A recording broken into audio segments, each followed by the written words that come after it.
In your wanderings, you stumble upon a ruined temple buried deep within the heart of the forest. Wary, you continue on through thick overgrowth until you see a clearing that was once an ancient cathedral built by people, now rebuilt by nature itself. In the center is a preserved altar, stacked with various dice of all shapes and colors. As you contemplate what this means, a cloaked figure approaches from the shadows. Welcome, brave adventurer. Have you come to roll the dice? Explore strange new worlds with new strange rules? If you seek adventure worthy of being shared with good friends, you have come to the right place. Just roll for initiative. Welcome to the Nat One Nerds podcast.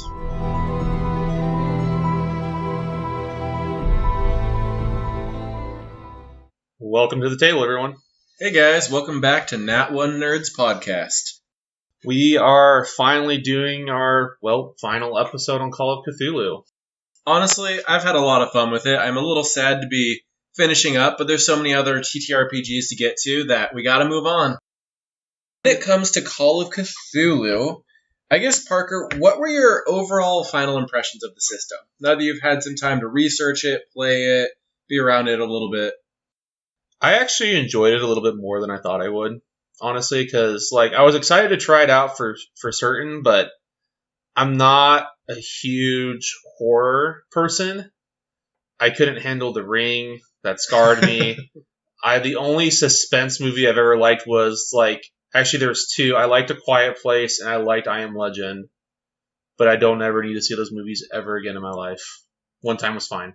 Oh, see, I'm the opposite. I've always loved thrillers. I thrive off of it, which is hilarious because my wife can't do any level of stress, horror, gore, anything like that. So we have to pace ourselves if we ever watch anything even remotely scary, and I usually come out of it with claw marks on my arm at the end because she just grabs on so tight. I'm that person in my own relationship. So Savannah can handle that stuff a little bit better than I can. That is kind of funny. I couldn't handle the jump scares in Jurassic Park. Really? Those weren't even that bad. Further testament to my very low threshold for not even horror, not even suspense, just jump scares. I guess that's the difference. I was raised on adrenaline and thrillers. Halloween time would roll around and my dad would sit my brother and I down with a Saw marathon. And that was just normal for us, so I just got used to it. Yeah. But there were aspects of the system that I really liked. I know it was actually my wife, Savannah. She asked the question earlier of what kind of mechanics did you really enjoy that you might incorporate into other systems. So that's one thing we really want to stress on this podcast, is that one of the aspects of this podcast is that we want people to learn systems so that whether they want to actually jump into that system or just take something from it and incorporate it into the system that they really are die hard for. But the one thing I really liked, and I've seen it in I don't know if it was taken from Call of Cthulhu. I've seen in D&D people utilize sanity/insanity aspects. Oh yeah, that's one of the calling cards of Call of Cthulhu. It's one of their signature things that sets them apart from all the other ones is the sanity mechanic. And I think that's one that could totally fit into other games. As a Dungeons & Dragons player, as you guys know, that's our roots, it would make sense that some things could traumatize your characters. You go up against some pretty nasty stuff in that game. Yeah. So I like the idea of having some actual emotional damage go to your characters, and it makes for just such good role play when you get to give them those emotional scars. Yeah, it's just a good role play mechanic. It's a mechanic that encourages that role play aspect that is a little lacking in D&D and even a couple other systems. Now, keep in mind, GMs, DMs, whatever your title is for the system you're doing, we're advocating for giving the characters emotional damage, not your players. I know some listeners are going to be challenge accepted. Sometimes I wonder. I can be a little brutal as a DM. But I think it's such a signature aspect of Call of Cthulhu, though, because it encourages that roleplay aspect. Because if you think about it, in D&D, you come up against you come up against actual eldritch gods. You come up against archdevils. You have a whole module that takes place in hell. Yeah. Like, that should be really scarring. And while that module does have some aspects, both mechanically and suggestion, to help make this more realistic is not the right word for this because you were transported to hell as an elf cleric. So, but like to make it more, I don't know what the right word is, just more in depth for your character, I guess. But I think the insanity aspect, I think just helps overall because, and I may have mentioned this on the podcast before, the example I saw of people utilizing the insanity type mechanic in D&D was there was a dungeon master on the dungeon run named Jeff Kanata that he had people essentially roll kind of wisdom intelligence saving throws. And based off that D&D mechanic, he was able to kind of twist it a little bit to where it's because of insanity. And I think it was a combination of like intelligence and wisdom proficiencies combined that allowed you to have kind of an insanity score. I can't remember. It's been a while since I've listened to it, but it was really cool. And I was just remembering, oh, this is so awesome. Plus, there was like magic items that could like help you with that. Yeah. Which is very D&D. So it kind of fit. And I just thought he did a really good job and introduced something that wasn't D&D, but kind of made it D&D. Yeah. Which was really cool. That's always been one of my biggest qualms with Dungeons & Dragons is you very much get the superhero syndrome where you could get beat with an inch of your life, you're missing a limb, and you just take a nap and you're good as new. Like, honestly, I've never been able to find any sort of reasoning behind why that works. Like, in my last session, or I guess technically it'd be 2 sessions ago in a campaign that I'm DMing in that Parker's actually playing in now. He jumped in there. We had an assassin go up against the party, and he literally one-shotted the rogue. I think he dealt 140 damage in a single blow. Luckily, he was able to cut that in half because, rogue shenanigans, so he didn't die outright. But he was able to just take a long rest, and he's good as new. Nothing's wrong with him. So it's nice to be able to add some sort of depth sort of damage to the players that can take time to heal. They can work on it in the story. It can become part of the narrative trying to recover from this trauma. And it's just such a cool mechanic to include that I think it's one that I would definitely include in my personal games regardless of the system. Yeah, do you want to remind us how the insanity exactly works in Call of Cthulhu just so people can get a refresher on that? Yeah, the sanity mechanic in Call of Cthulhu, for those of you who have forgotten, the way it works is you have a sanity score that is determined off of your other scores for your character. And whenever you encounter something that is horrifying, gruesome, thrilling, just like something that could affect your sanity or mental state, you roll a sanity check against your score. And keep in mind with Call of Cthulhu, you use a D100 system. So say you have a sanity score of 60. You'd roll your D100, and if you roll lower than a 60, you're good. But if you roll higher than that, then depending on the intensity of whatever's causing your sanity roll, you would lose a certain amount of your sanity just permanently. Your score just goes down. And if you lose enough points, you get a temporary bout of insanity, and you just basically go crazy for a little bit. But the key thing is it steadily will decrease over time as you come across these eldritch horrors as you accumulate this mental scarring. Granted, depending on how your table plays, you could have ways to bump the sanity back up and recover, go see a therapist, get some mental help. But in the long run, it's a permanent mechanic which affects your character for the rest of the game. And I think that's just such a cool concept. Yeah, absolutely. It was really cool to see it up close in hand, because I know earlier when we initially said what we were excited about learning about, that was the one thing I was excited about learning about. Yeah. Was the insanity and kind of how that was and whatnot. So, and it's cool that they have kind of a flexibility of both temporary and permanent insanity. Yeah. Because the idea behind the game is that you encounter these horrors that just are so incomprehensible. It eventually gets to the point where your character just accumulates so much psychological damage that they become almost useless. Because if your sanity score is a 10, like you're not going to be able to pass any checks because your character is so scarred that they just can't handle anymore. And it's time to retire your investigator, even if they're still doing just fine otherwise. Yeah, absolutely. Sanity is its own roll, right? When you're rolling the... Yeah. It's not based off intelligence or anything like that, I don't think. No, it is based off your intelligence. Oh, it is. Okay, I thought it was, and then I was like, No, it's not. Yeah. All right. So yes, it is based off your intelligence score, and then from there, as Brandon described. Yeah, it generates itself separately from other scores, which I kind of like the intersecting scores.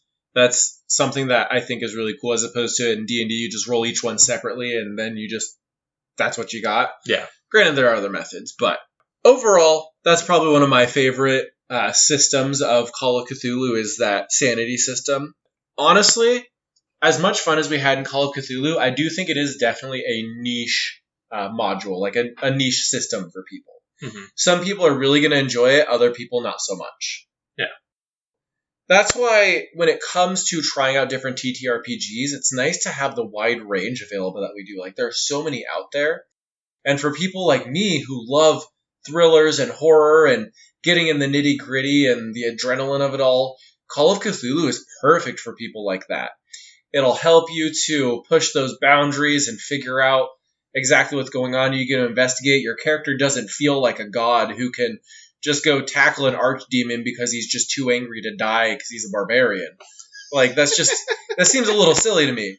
But just a Joe Schmo wandering priest with a shotgun going into a cave full of, like, demonic creatures, that's realistic and that's scary because one wrong swipe from those guys and you're dead. I feel like Call of Cthulhu is a medium for escape for those that like staying more realistic than not. Yes. So if you like realism but still need that mode of escape via TTRPGs or tabletop role-playing games, Call of Cthulhu is definitely a system you should look into for sure. But on the flip side, if you're someone who's a little more shy when it comes to those things, you're not a fan of thrillers, you don't like horror, jump scares are just not your cup of tea, you might not have quite as much fun in Call of Cthulhu. Because the whole motif of being an investigator, going to see what's going on in the eldritch world, it's not going to float your boat. So, like we said, each person has their own systems that they'll like and dislike, so Call of Cthulhu is no different in that matter. Well, even if there's a system that you're not crazy about, that doesn't mean there aren't aspects of it that you do still like about it. Exactly. Like the insanity check. I also, as you kind of talked about the D100 system, I'm kind of like, that, as weird as it is for a D&D player, it also makes really good sense. Oh, I loved the D100 system. And I think it honestly makes more sense than rolling a D20 and adding modifiers on top of it. The only thing that confused me about the D100 system is wanting to roll low instead of high. It took every ounce of rewiring my D&D lizard brain to get out of the high roll is good. Like, there was a couple times I rolled like a 97. I was like, oh my gosh, it's so good. It's so close. Like, wait, that's terrible. And most of the D&D tables, especially those published officially by Wizards of the Coast, like in the Dungeon Master's Guide, the higher numbers equal better stuff. Most systems you want to roll high. Yeah. I would imagine there's a psychological reasoning why you want to roll. It's just that primal urge, bigger is better. Big number equal big dopamine. Yeah. As simply as I can put it. That super checks out, though. Like, I'm evaluating myself. I'm like, yep, that actually is probably what's happening. Yeah, no, it just appeals to the little center parts of our brains that are just pre-wired that when you get something big, it's flashy, it's good, and you want more of it, as opposed to with Call of Cthulhu's D100 system, you want those little rolls. You get a roll of a 1, and you are just set. Perfect roll. So that's something that definitely took some getting used to for me. Yeah. What I also liked about Call of Cthulhu was that it was more roleplay and character-centric. It was not combat. Well, you're supposed to avoid combat or else you die. Yeah, my character did not know that. I mean, to be fair, he was pretty well equipped for what he ran into. Yeah, that's fair. Then it also depends on your investigators. Like, someone could make a more combat-centered investigator. Maybe they're like a street brawler or a fencer turned investigator that uses their sword-wielding skills to fight stuff, or someone with a shotgun. Yeah. Like, you never know. And as a general rule of thumb, the monsters you run into are almost always going to be stronger than your investigators because unlike systems like Dungeons and Dragons, you don't level up over time and get stronger until you reach the pinnacle of godlike power. You're always just a normal human investigator who may get better at some of your skills, but you never progress in like your health or your damage. You just are how you are. Mm-hmm. It's like in real life. You can go to the gym and work out and get a little bit stronger, but in the end, like you still have your boundaries of being a human. Yeah. No, that absolutely makes sense. So I think out of the three we've explored so far, I think Call of Cthulhu emphasizes that the most. Yeah. The next being Fate Accelerated, and then D&D is just its thing. Well, Fate is just a complete sandbox. You can make it totally roleplay centric. Combat's not a big deal, or you can be like combat's all over it. That's honestly Fate's biggest strength is you can do whatever the heck you want with it. That's a fair observation for sure. But yeah, no, I do agree with you that Call of Cthulhu is definitely more roleplay centered because you're not a fighter, you're an investigator. Mm-hmm. You're there to figure out what's going on with these eldritch horrors, and you're there to figure out how to stop them. You're not necessarily there to stop them yourself with a well-placed blow from your sword. I was about to say, I think maybe 10% of the skills listed, and it's a long list of skills you can have. Oh, there's so many. So many, it took up half the page. But I think maybe 10% of those skills were even remotely combat oriented. Mm-hmm. I think was even just looking at the sheet is telling you almost to not make this a 100%. I think it's just I ignored that and put everything into shotgun. So yeah, it basically has brawling, firearms, and shotgun specifically. I think that's it. Yeah, I want to say there's maybe one or two other skills that it might be. I don't have the character sheet in front of me at the moment, but that is another thing to definitely bring up about Call of Cthulhu is the character building is extremely in-depth. Oh my gosh, you get so many options for skills that you can use, so many things to pick. It almost gives a little bit of decision paralysis when you're first doing it. Mm-hmm. But once you get to know the sheet, honestly, I love it because you can customize your character so much. There's not a cookie cutter build you go. This is who your character is, this is their strengths, this is their weaknesses, and you can make it whatever you want. Yeah, and I also liked how one thing I remember was that the system didn't encourage keepers to get super nitty-gritty. Yeah. And when I say nitty-gritty, not in the horror aspect, because that's what it's all about, but a term commonly used. Super mundane stuff. So if you're going to buy, when we went to shop for lighting material, flashlights, oil lantern, stuff like that, you didn't ask about money. You didn't ask about anything like that. You just were no, your occupation, and you would have enough money to be able to buy it. Don't worry. Yeah, based off the occupation you choose for your investigator or the background for your character, essentially. Based off that, and then also the financial skill in the skill list. Between those two things, that's all that's determined, and it's more of a generalization. It kind of helps determine okay, for this occupation's poor is different from this occupation's poor. Yeah. It kind of... A poor doctor is going to be better off than a poor garbage man. Yeah. Yeah. But I think a term that's pretty common in TTRPG communities is a crunchy system. Call of Cthulhu is, I'd say it's in the middle. The character creation is very crunchy. There's a lot to take in, a lot to kind of digest, and it's harder. Mm-hmm. But the actual gameplay goes way more smoothly than you would expect with how much is on your sheet. Mm-hmm. Yeah. Literally, as a player, everything you need to know is on the sheet. Yep. You literally don't, as a player, you really don't need books. I mean, obviously those are very helpful still. Yeah. But you don't need those things. So now that we've got a lot of our discussion of the system out of the way, I think it's time that we get to our official ratings of Call of Cthulhu. So if you guys have listened to our podcast with other systems, you know that once we hit this review episode, at the end, we give our overall ratings and feelings about the system and give it a grade. Mm-hmm. So, to start it off, the first metric that we rated on is character creation. And what we base this on is a mixture of how robust the character creation system is, how easy it is versus how hard, and how well we feel like we can make the character ourselves. So you want to go first? I think I should go first with these because I know between the two of us, you definitely love Call of Cthulhu a bit more than I do. Not that I don't like the system, I'm not saying that. But as far as level of love, the psychology major wins. So that's fair. So I'm sure... So in this case, I will give that disclaimer that Brandon's rating has probably got a little bit more weight to it than mine does.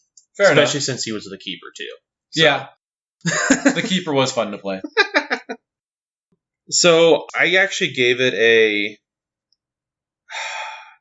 No, I'm going to keep my original answer. I was about to change it. I put a 5. Okay.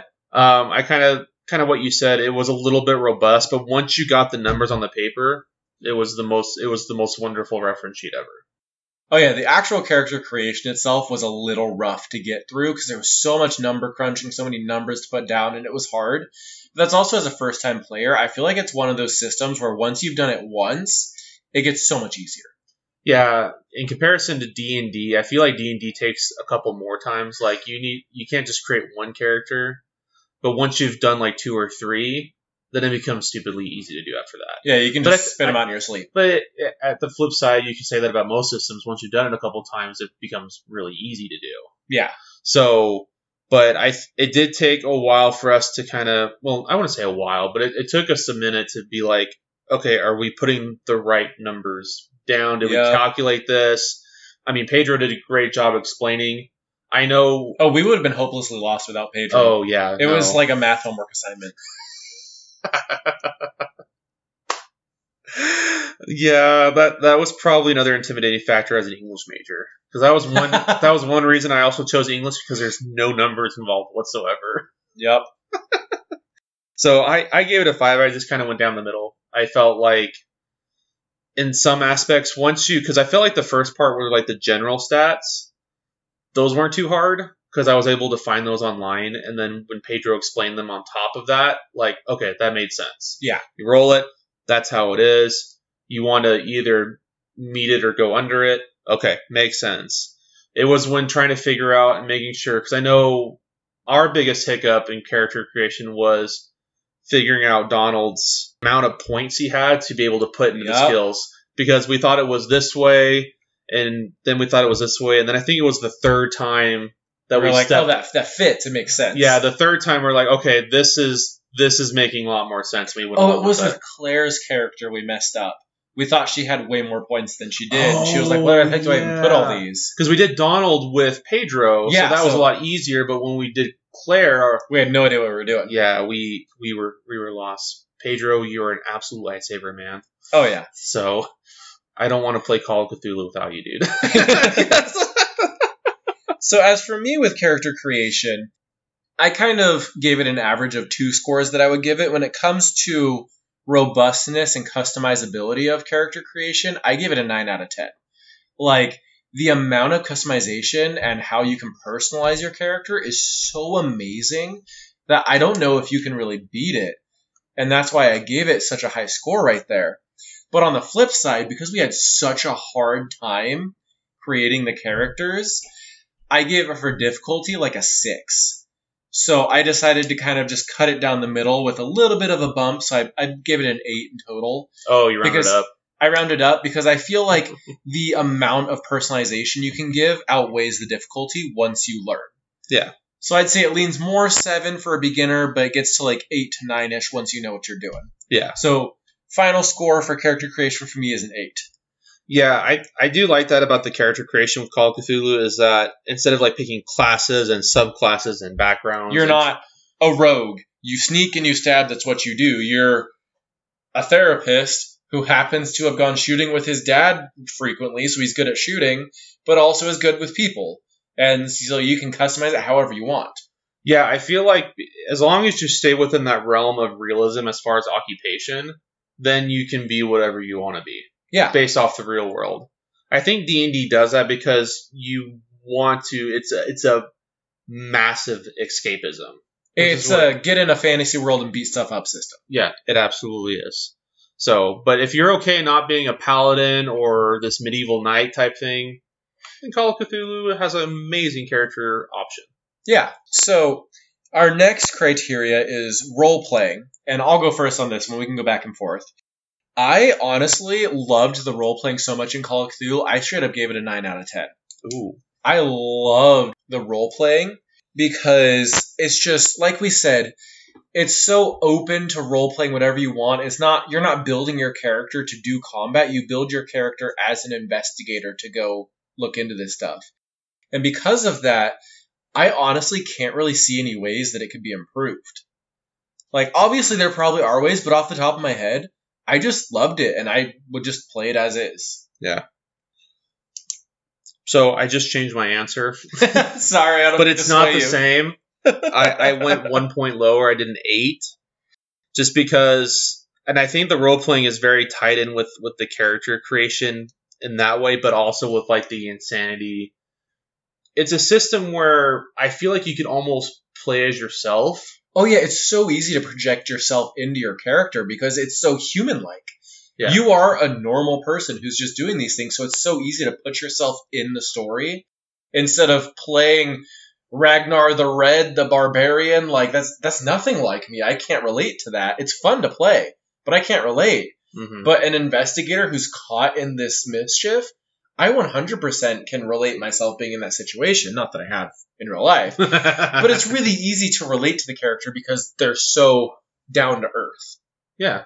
Which is ironic in the system about like eldritch horrors, their character creation's so down to earth. Yeah. I think that's why Call of Cthulhu is so relatable. But I will give this to D&D, to Dungeons and Dragons, that I think one aspect of character creation there is that the idea is that you play what you want to be. Yeah. And so while you still project yourself in a lot of ways in like the minute details, I don't have scales, and I can't smite things just to smite. Yeah. I can't go smite an archdemon. I can't do that. Even in only my wildest dreams could I do that. But with this, I can relate to, for instance, I tend to be a little more religious, so I can relate to Donald that way. Yeah. Because he's a clergyman. I mean, the closest you'll get to smiting something is probably finding a mouse in a pool and smacking it with your brush or something.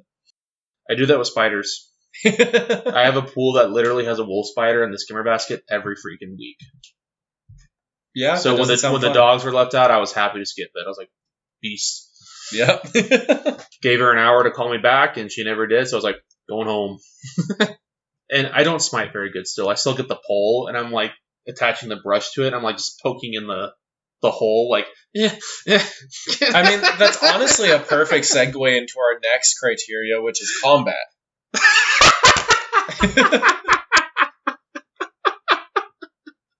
So, combat in Call of Cthulhu. How do you feel about it, Parker? That was like the greatest segue ever. How do I feel? Oh, I gotta get my train of thought back. Sorry, I derailed Parker. Combat. I just kind of gave it a 5 or a 6 because it's not meant to be combat. Like, combat's definitely an option. It's very much there. I had fun as Donald blowing stuff up with the double-barreled shotgun. Granted, the keeper allowed my character to start off with the double-barreled shotgun. Yeah. Which, from now on, if I ever have a shotgun option with characters in any TTRPG system, I'm going to choose the double-barreled shotgun. Hey, so if it works, don't. I like it's because it is in real life. It's that quick to just boom, boom. Like it's almost instantaneous. So it's like the guaranteed 2 attacks. Yeah, it's nature's multi-attack. Yeah, when it comes to weapons. Yeah. So that's what I need for my next artificer character. Just the double-barreled shotgun at level 1. Get 2 attacks right off the bat. Boom, boom. So when it comes to combat, I chose to give it a 7 out of 10 because, like you said, it's not meant for combat, but at the same time, their mechanics for combat are actually pretty solid. Like, I love how they do initiative, just basing it purely off of everyone's dexterity scores. Just whoever has the fastest reactions goes first. And, like, the system itself for combat is very clean. It's just not meant for you to use it very often. Mm-hmm. So hence, like, 7 out of 10 because they did a good job making it, so that gets the score up. But you don't want to use it, which brings it back down a little bit. So I feel like, for my opinion, 7 feels pretty safe. Yeah, okay. I can get behind that. Like, running the combat as the keeper, I felt like it ran really smoothly. Yeah. Yeah, I did.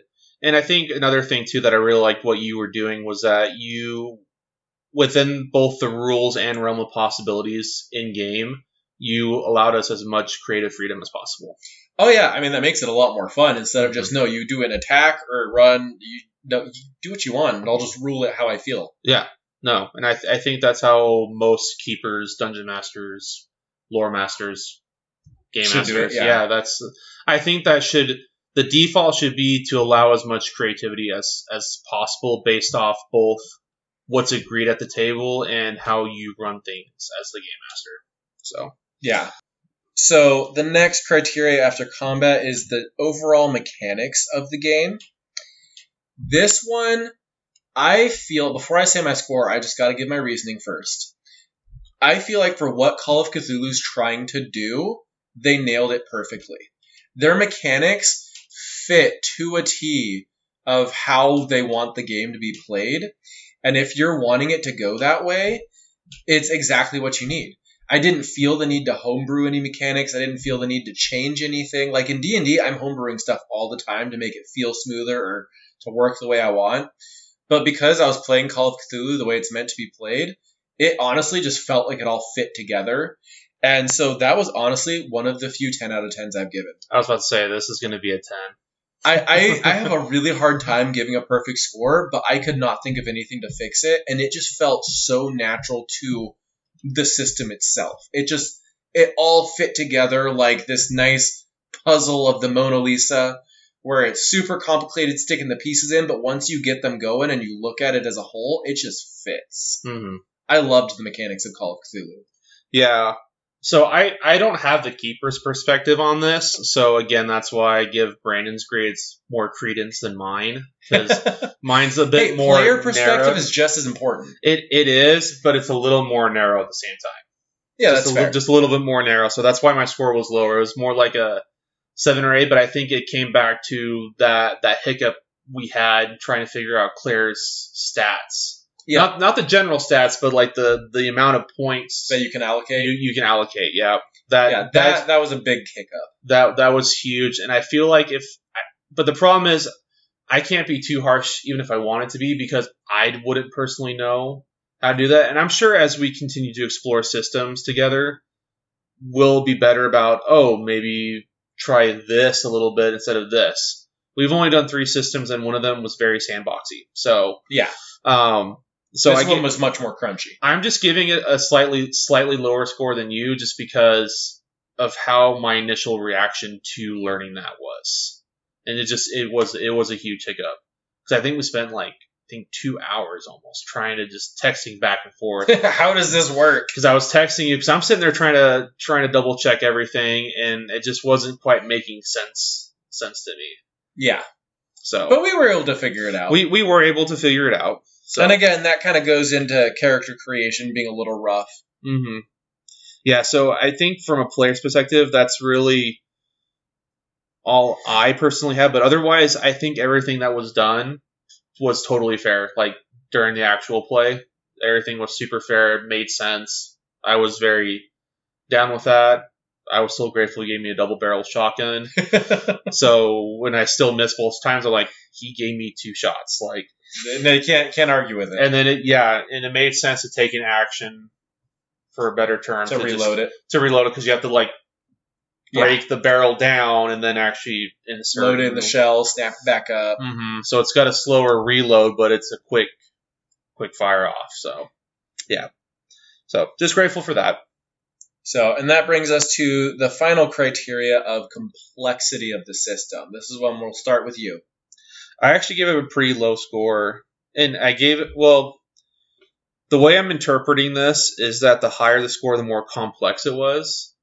That's how I'm interpreting it. Okay. So I don't know how you did it. I interpret complexity as how difficult it is to play overall. Yeah, so would you say a higher score in that category was bad, or? I'd say a higher score was good, because it meant that you could understand. So the higher the score, the simpler it actually was. Yeah. So we probably should change that to simplicity. I mean, that's probably a good idea. It's a little vague complexity. Yeah, I'll have to make a note within my notes to do that. We're still learning. So with that in mind, I will change it, and I'm gonna actually give it an 8. Okay. I thought, besides that one hiccup, everything kind of made sense. Because Pedro only had to explain it one time. And we got it. So it totally made sense. And the couple of times we did have to go back outside of that one hiccup, when I did go back to double check, like either by re-listening or looking up online or in the book or whatever, got it. Like it just made sense. Everything you ruled as the keeper during the play made absolutely sense. Everything was really smooth. Initiative was just based off people's dexterity, which 100% makes sense. So, as much as the paladin wants to get in there and smite things, if he's not fast, he's not fast. Well, especially when he's in plate mail. Exactly. Like the rogue and the ranger should be going first almost every time. It only makes sense. Well, when they're in a group setting. If they're off by themselves doing shenanigans, then they're off by themselves doing shenanigans. Well, as for me with complexity, I actually, for once in this system, gave it a lower score than you. I gave it a 7. Ooh. But that's because just the sheer amount of skills they had. I love how customizable it makes it, but I feel like it was just a few too many. There was a couple times as the keeper where they would do something and I had to take a second to figure out which skill check it would be because there was like 5 different ones that overlapped that it could be. Mm-hmm. And so sometimes it's a little hard and you can get decision paralysis trying to figure out like, well, shoot, are they trying to persuade this person? Would this be a psychology check? Is this general charisma? Like what is this going to be? Mm-hmm. And it can get a bit complicated at times. So I feel like if they could just combine a few of those to make it a little more overall encompassing, it would make it a lot simpler. So that's why I gave it a 7 out of 10. Yeah, that makes sense. So, and again, that's something from the keeper's perspective. There's just so many skills. As a player, you just get the skill called out and you roll it. Yeah. The keeper, you got to figure out what the heck am I going to make them roll. Yeah, exactly. Like there was times where like I know when I was allocating points, like I was overwhelmed by how many skills. I'm like, oh man, because I like playing well-rounded characters. Oh, you can't well-round in Call of Cthulhu, or else you're going to have like 5 in everything. Yeah, that's why my initial impulse is just dump everything in the shotgun. I just went for it. And I was like, yeah, screw it. Hey, it worked out. Suck at everything else. But I can shoot. Because reasons. There was never a backstory reason why he could. I mean, it was a one-shot. You don't need in-depth backstories for a one-shot. I'm just going to say he grew up on a ranch. Grew up on a ranch. All right, I mean, growing up on a ranch can keep you safe from Terran, the World Destroyer, so... Yeah, he just grew up on, like, some Utah ranch or something. So, so as for overall grades for Call of Cthulhu, I gave it a solid A. As you can tell from my scores, I gave it pretty high. Like, it's an A rank system. Not quite an A+, because it could use a little bit of polishing, but it is very well made. I enjoyed playing it. I thought it was good. I enjoyed it. Yeah, I was about to say, I think complexity was the lowest score you gave it, right? Yeah. It was a 7. Yep. Everything else was 8 or higher. I gave it a 7 for combat as well. Okay. So those two tied. Okay. But generally 9s and 8s with 110, which is the first one I've given out so far. Yeah, I mean, rough math, I think that would come out to... About an A minus. About an A minus, maybe like an 88 or 89, something really close to that. But when it comes to the overall grade, I just go with my gut feeling. Like, did this system feel like an A B, feel like a C? Yeah, it felt like an A to me. I mean, I could go into teacher mode and actually properly grade the thing because it's teaching, so I'm willing to do a little math on that. But I'm not a teacher yet, so yeah, so that's fine. I think your gut reaction, I feel like, is pretty close to the math anyway. So. It's usually off by like maybe half a grade. Yeah, so we'll say A minus then for you, probably. Yeah. I gave it like a solid B. Okay, I mean that's like fair. A B minus as far as if we're doing the gut reaction, B minus. I enjoyed it. I would be down to play it again. But you weren't like enthralled with it. Oh my gosh, this is the best. It's not a system that I, of my own volition, would choose to have regular sessions with. You're not going to seek out a Call of Cthulhu party anytime soon. No. I mean, I'm down if I get invited to one for sure, and I actually will know what the heck I'm talking about now. So, but there are definitely aspects of it that I will incorporate into Dungeons and Dragons because that is the one system at the moment that is regularly done for me. Yeah. So that is my table talk escape method for the time being. I mean, it works. It's what you've been doing for a while, so I can get that. Yeah. And who knows, maybe as we explore more systems, we'll find other ones that could become a go-to.